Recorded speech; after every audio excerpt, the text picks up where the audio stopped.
Hello बच्चों, तो circular motion को आगे बढ़ाते हैं। ठीक है, लास्ट क्लास में बच्चों हमने यूनिफॉर्म सर्कुलर मोशन को पढ़ा था। ठीक है, तो अब देखिए क्वेश्चन है find angular velocity of seconds arm minute arm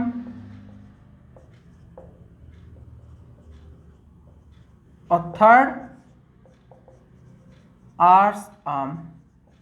ठीक है, किसी घड़ी का सेकंड का जो कांटा होता है उसकी एंगुलर वेलोसिटी, मिनट के कांटे की एंगुलर वेलोसिटी और आर के। ठीक है, और चौथा इसमें है बच्चों एंगुलर वेलोसिटी ऑफ अर्थ, है ना, about its own axis of rotation.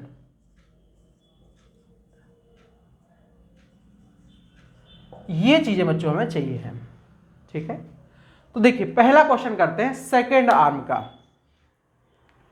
बच्चे एक चक्कर लगाने में सेकेंड की सुई को पूरा 1 मिनट लगता है। ठीक है, तो फर्स्ट क्वेश्चन कैसे होगा, ओमेगा आ गया बच्चे कितना, 2 पाई रेडियन घूमेगा 1 मिनट में, तो ये आ जाएगा रेडियन पर मिनट, या फिर हम लिख सकते हैं 2 पाई बाई 60, तो आएगा रेडियन पर सेकेंड। सेकेंड देखो बच्चों, मिनट की आर्म 60 मिनट लेती है, तो आ जाएगा 2 पाई रेडियन अपॉन 60, है ना। तो बच्चे 60 इंटू 60 कर देंगे हम, तो यह आ जाएगा रेडियन पर सेकेंड। थर्ड में आ जाएगा आर का, बच्चों नॉर्मल घड़ी जो होती है वो 12 घंटे में एक पूरा चक्कर लगाती है ना, तो वो मैं ले रहा हूं 12 इंटू 60 इंटू 60, तो रेडियन पर सेकेंड। फोर्थ देखते हैं बच्चों, अर्थ का जो angular velocity of earth, angular velocity of earth, है ना। तो बच्चों अर्थ एक कंप्लीट रोटेशन करती है, एक दिन का 24 आवर हुआ, है ना, तो 2 पाई बाई 24, तो हुआ रेडियन पर आवर। ठीक है, तो उसको लिख सकते हैं हम 2 पाई बाई 24 इंटू 60, तो रेडियन पर मिनट, या हम लिख सकते हैं 24 इंटू 60 इंटू 60, तो आ गया रेडियन पर सेकेंड।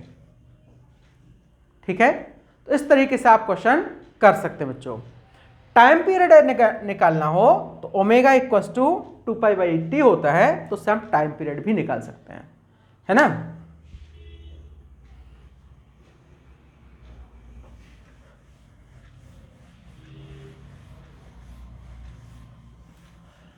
अब पढ़ते हैं बच्चों नॉन यूनिफॉर्म सर्कुलर मोशन। ठीक है,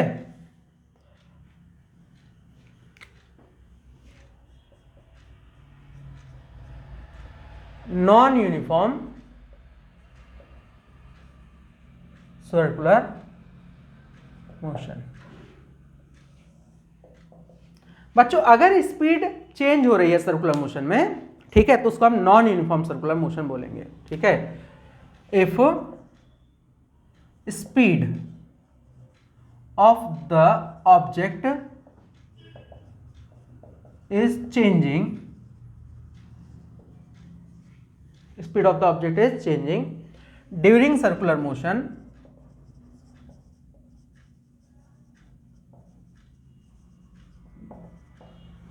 this type of motion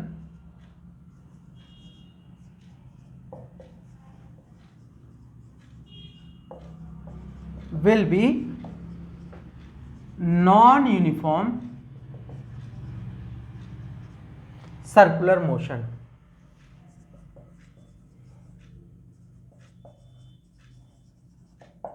ठीक है, तो बच्चों सर्कुलर मोशन में स्पीड भी चेंज होगी। अब देखिए अगर मान लो बच्चों हम बात करें, if speed is increasing, speed क्या हो रही हो, इंक्रीज हो रही हो, then net acceleration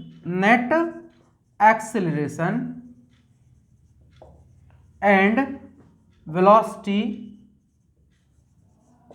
will have acute angle, ठीक है। और अगर डिक्रीज हो रही हो तो ऑब्ट्यूज, है ना।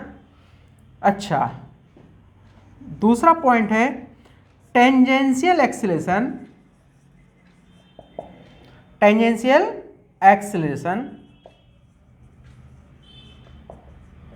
will be along the direction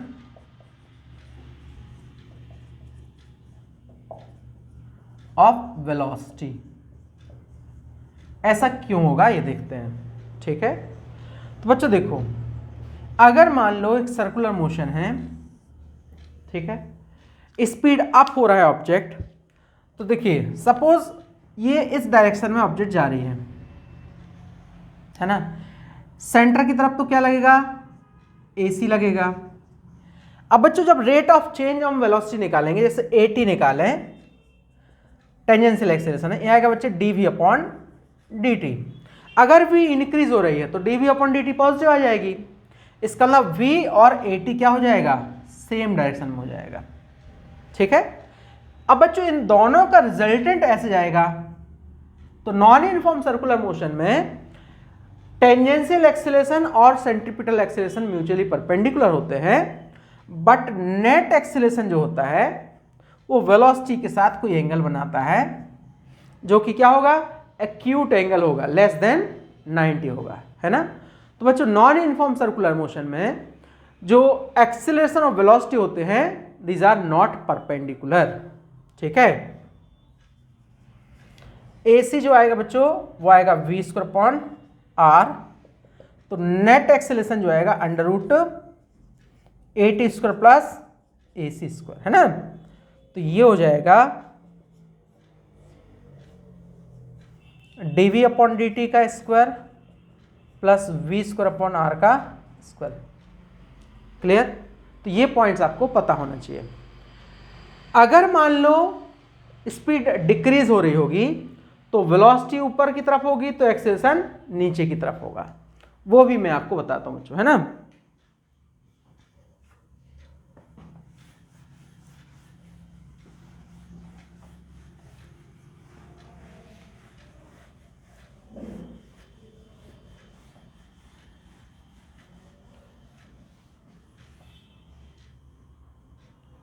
देखिए, if speed is decreasing, speed क्या हो रही हो, डिक्रीज हो रही हो, then velocity and tangential acceleration will be opposite. कैसे होंगे बच्चों, अपोजिट होंगे, है ना। दैट इज एंटी पैरेलल, है ना। तो angle between velocity and tangential acceleration हो जाएगा 180 डिग्री, ठीक है। So angle between velocity and tangential acceleration will B pi radian, that is 180 degree, ठीक है। देखिए बच्चों, मान लो ये हमारा सर्कुलर पाथ है, कोई एक ऑब्जेक्ट एंटी क्लॉकवाइज डायरेक्शन में जा रहा है, ये तो हो गई वेलोसिटी, और ये हो जाएगा बच्चों उस इंस्टेंट पे AC। अगर हम बात करें AT की, तो ये हो जाएगा dV/dt। तो अगर बच्चों वेलोसिटी डिक्रीज हो रही है तो ये वैल्यू नेगेटिव आ जाएगी, इसका मतलब ये है AT की डायरेक्शन आएगी डाउनवर्ड्स, है ना।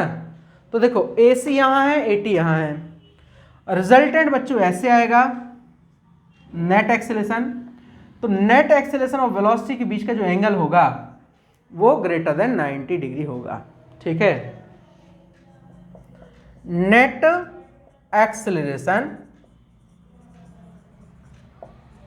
है ना will make angle obtuse angle that is greater than 90 degree, greater than 90 degree है ना with velocity vector।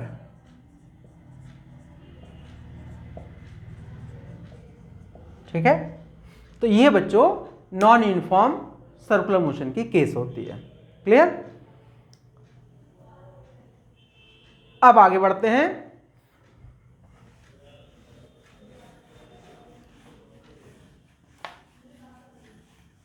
देखिए,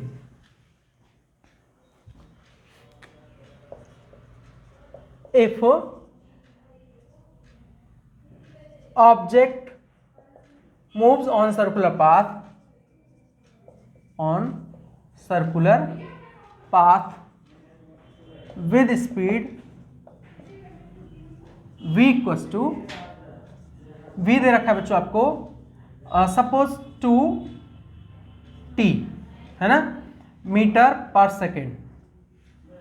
अब बच्चे इस केस में आप देख सकते हो कि जो वेलोसिटी है वो टाइम का फंक्शन है। क्लियर? आपसे पूछा गया find its acceleration at t equals to 2 second if radius दे दी 5 मीटर और मास दे दिया 1 kg, है ना। इतना डाटा आपको दिया है। देखो बच्चों, हम क्या क्या निकाल सकते हैं। हम AT निकाल सकते हैं dv अपॉन dt करके। यहां आप देख पा रहे हो कि वेलोसिटी टाइम का फंक्शन है, तो कांस्टेंट नहीं है। तो AT आ जाएगा कितना, d अपॉन dt 2t, यह क्या बच्चे 2 metre per second square, this is 80, है ना। अब क्या करेंगे,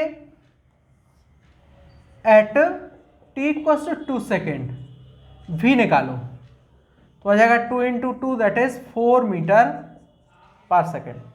ये आ गई बच्चों वेलोसिटी।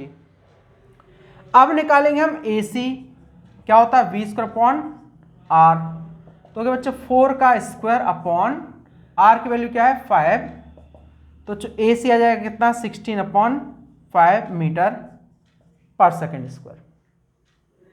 ठीक है, अब आपसे पूछा गया नेट एक्सेलरेशन। बच्चों नेट एक्सेलरेशन जो आएगा अंडर रूट AT का स्क्वायर प्लस AC का स्क्वायर, है ना। सेंट्रीपिटल फोर्स पूछेंगे तो बच्चे वो भी हम निकाल सकते हैं, है ना। तो इतना आप कर सकते हैं इसमें।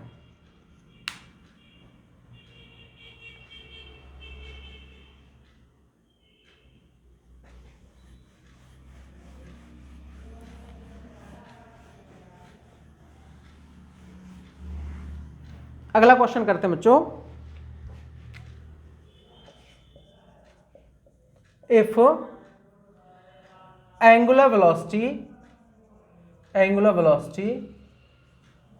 of a fan is 120 rpm and in 3 second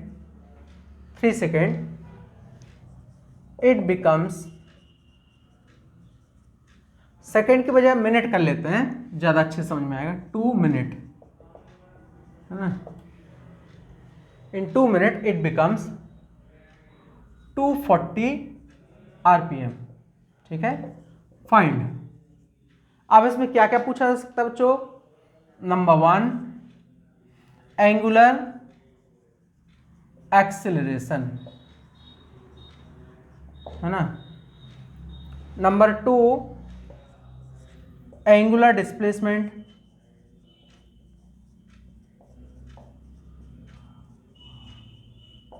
ठीक है। Number 3 total rotations, completed during given interval of time, है ना। ये बच्चों हमें 3 इंफॉर्मेशन इससे निकालनी है। क्या करेंगे बच्चों, देखिए ओमेगा नॉट इक्वल टू आएगा 2πn/60 रेडियन पर सेकेंड। तो बच्चों ये हो गया 2π 120/60, ओमेगा नॉट आ गया 4π रेडियन पर सेकेंड, है ना। एंड ओमेगा आ जाएगा 2π इंटू 240/60, तो आएगा 8π रेडियन पर सेकेंड, है ना। अब बच्चों हमारे पास फर्स्ट इक्वेशन ऑफ मोशन है omega equal to omega naught plus alpha into t. तो यहां से एल्फा आ जाएगा क्या, omega minus omega naught upon t. कितना टाइम है बच्चे, 2 मिनट। उसको किस में कन्वर्ट करना पड़ेगा, सेकेंड में। तो ये आ जाएगा 8π माइनस 4π अपॉन 2 इंटू 60, है ना। तो एल्फा आएगा अपना 4π अपॉन 120, ठीक है, रेडियन पर सेकेंड स्क्वायर। अब अगर हमें चाहिए एंगुलर डिस्प्लेसमेंट तो 2 तरीके हैं बच्चों आपके पास, या तो सेकेंड इक्वेशन लगा लो या थर्ड इक्वेशन लगा लो। तो बच्चों इसके आगे मैं बता रहा हूं, क्या जानते हैं हम, omega square equal to omega naught square plus 2 alpha into theta. ये मैंने थर्ड इक्वेशन यूज कर लिया। तो बच्चों ये वैल्यू कितनी हो गई, 8π का स्क्वायर माइनस 4π का स्क्वायर इक्वल टू 2, एल्फा है कितना 4π/120 इंटू थीटा। यहां से हमें थीटा मिल जाएगा, थीटा कितना आ जाएगा, ये आया बच्चों 8π/120 into theta equal to 64π square minus 16π square. So this will become theta equal to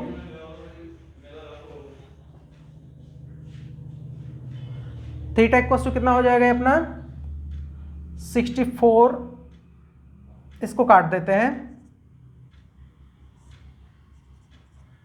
30 और ये कट गया तो बच्चा 15, है ना। ये आ जाएगा 64π स्क्वायर माइनस 16, इसको सब्ट्रैक्ट कर देते हैं 48π स्क्वायर, है ना। ये जाएगा ऊपर तो आएगा 15/π। देखिए थीटा कितना आ जाएगा 48π इंटू 15, यह आएगा बच्चों रेडियन। क्या जाएगा, रेडियन। अब हमें नंबर ऑफ रोटेशंस निकालना है, तो n इक्वल टू आ जाएगा बच्चों total rotations angular displacement upon 2π radian. देखो एक चक्कर में 2π रेडियन घूमता है तो टोटल इतना एंगुलर डिस्प्लेसमेंट है। तो अगर हम 2π से डिवाइड कर देंगे तो हमें ये मिल जाएंगे कितने चक्कर घूमा वो। तो यहां से रिजल्ट आएगा बच्चों n equal to 48π into 15 upon 2π। तो ये कट जाएगा, कितना आएगा 24 इंटू 15 रोटेशंस, है ना। तो ये होगा 360, है ना, रोटेशंस।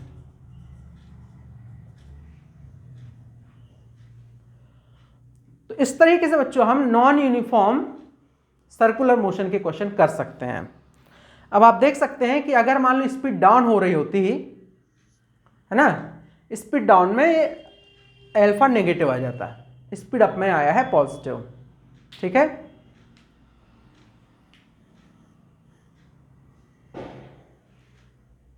तो बच्चों आगे बढ़ते हैं।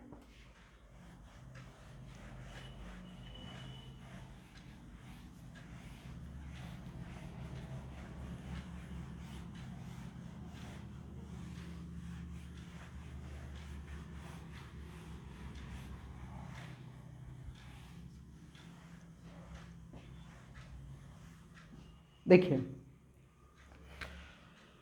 बच्चों, सर्कुलर मोशन में अगर हमें स्यूडो फोर्स कंसीडर करना है तो आप एक बात ध्यान रखना कि सर्कुलर मोशन में टुवर्ड्स द सेंटर क्या लगेगा, सेंट्रीपिटल फोर्स।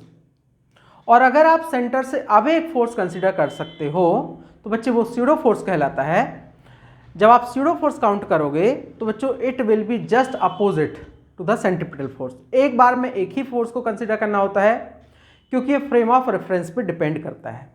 जब आप एक्सीलरेटेड फ्रेम से देख रहे होते हैं तो स्यूडो फोर्स काउंट किया जाता है। ठीक है, तो बच्चों कुछ क्वेश्चन करते हैं इसके। जैसे मान लो एक कॉनिकल पेंडुलम है ना, इस एक्सिस के अबाउट ओमेगा एंगुलर वेलोसिटी से घूम रहा है। किससे घूम रहा है, ओमेगा एंगुलर वेलोसिटी से कॉनिकल पेंडुलम। तो आपसे यह पूछा जा सकता है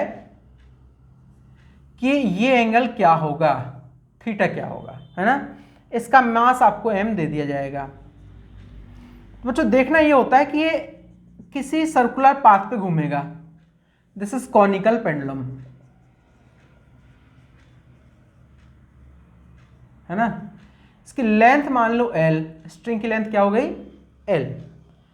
अब आप देखिए बच्चों, इस सर्कुलर पाथ की रेडियस हो गई स्मॉल r, स्मॉल r हो गई सर्कुलर पाथ की रेडियस। mg लगेगा नीचे, ठीक है। टेंशन लग रहा होगा यहां पर, t हो रहा होगा, ठीक। अब अगर ये एंगल थीटा है तो ये भी क्या हो गया, थीटा। अब देखिए बच्चों, यहां पे t के दो कंपोनेंट आएंगे, यहां बना देता हूं मैं। देखिए ये हमारा मास है, ये है t, ठीक है। तो ये है बच्चों थीटा एंगल। इस सेंटर की तरफ लग रहा है जो, वो है t साइन थीटा, और जस्ट अपोजिट लग रहा है it is t cos theta. नीचे लग रहा होगा बच्चे mg, है ना। अब आप देख सकते हो, या तो आप बोलोगे कि जो t साइन थीटा है वही इस ऑब्जेक्ट को रिक्वायर्ड सेंट्रीपिटल फोर्स दे रहा है ना, या फिर आप बोलोगे कि बाहर की तरफ इस पर एक सेंट्रीफ्यूगल फोर्स लग रहा है m ओमेगा स्क्वायर r। तो बच्चों ये हुआ सेंट्रीफ्यूगल फोर्स, है ना। अब आप इसको देख सकते हैं, इक्विलिब्रियम में t cos थीटा की वैल्यू कितनी आ जाएगी, mg, और t sin थीटा इसकी वैल्यू आ जाएगी m ओमेगा स्क्वायर r। तो बच्चों अगर टेंशन पूछा जाए तो दोनों का स्क्वायर करके ऐड कर देना, एंगल पूछा जाए तो डिवाइड कर देना, ठीक है। तो tan थीटा कितना आ जाएगा, डिवाइड करेंगे तो बच्चे आएगा omega square r upon g, ठीक है। यहां r की वैल्यू भी देख लो, यहां बच्चे ये r है और l है, तो ये परपेंडिकुलर होगा, ये हाइपोटेनस। तो साइन थीटा इक्वल टू आएगा r अपॉन l, तो r इक्वल टू आ जाएगा l साइन थीटा। तो ये वैल्यू हम यहाँ रिप्लेस कर सकते हैं, है ना। और टेंशन पूछ ले तो t आ जाएगा कितना, अंडर रूट, जब इसका स्क्वायर करके ऐड करोगे तो ये 1 हो जाएगा। तो m g का whole square plus m omega square r का होल स्क्वायर, ये बच्चों हमें टेंशन दे देगा, ठीक है। तो ये कॉनिकल पेंडुलम का इस तरीके से क्वेश्चन होता है, ठीक है।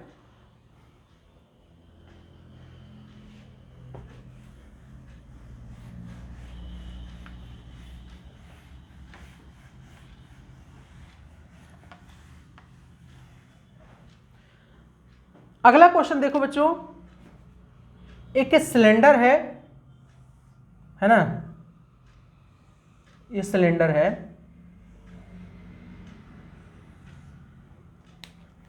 और ये क्या कर रहा है, वर्टिकल एक्सिस के अबाउट रिवॉल्व कर रहा है एंगुलर वेलोसिटी ओमेगा से, है ना। रेडियस r है, यहां पे कोई एक ब्लॉक रखा हुआ है, ये ब्लॉक है, m मास का ब्लॉक है, कोफिशिएंट ऑफ फ्रिक्शन है म्यू। तो आपसे यह पूछा गया find minimum value of omega, है ना, angular velocity, so that block will not fall, है ना। अब बच्चों ये क्यों नहीं गिरेगा ये देखना है। देखिए इस ब्लॉक पर बाहर की तरफ एक स्यूडो फोर्स लग रहा होगा एम ओमेगा स्क्वायर आर। इस स्यूडो फोर्स के कारण ये इस तरफ दबा रहा होगा, तो वॉल इस पे एक नॉर्मल रिएक्शन दे देगी एन।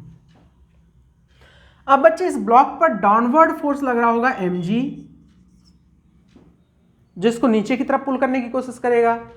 तो यहां पे बच्चे अपवर्ड फोर्स ऑफ फ्रिक्शन लगेगा और मैक्सिमम वैल्यू इसकी लिमिटिंग हो सकती है ना, जो कि क्या हो सकती है, mu times of N. Clear. तो हम देख सकते हैं जो नॉर्मल रिएक्शन है एन की वैल्यू क्या है, m omega square r. For equilibrium along vertical, vertical वर्टिकल डायरेक्शन में इक्विलिब्रियम चेक करें तो बच्चों एफ जो एम जी है उसकी वैल्यू एफ लिमिटिंग से या तो कम होना चाहिए या बराबर होना चाहिए, बड़ी नहीं होना चाहिए, है ना। तो यह आ जाएगा M G should be less than और equal to mu M omega square R. M से एम कट गया, omega square should be greater than equal to G upon mu R, है ना। तो बच्चे ये इसकी वैल्यू हो गई।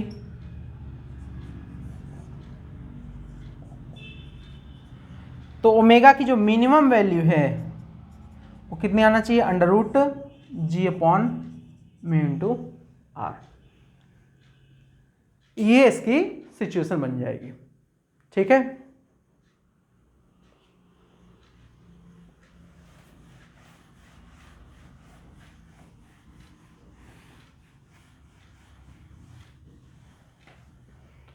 एक और क्वेश्चन करते हैं बच्चों। ये सपोज ये दो बॉल्स हैं जो रस्सी से बंधी हुई है और इस पॉइंट के आउट हॉरिजॉन्टल टेबल पर घूम रही हैं। मास सेम ले लिया हमने, ठीक है, और लेंथ भी सेम ले ली। आपसे पूछा गया फाइंड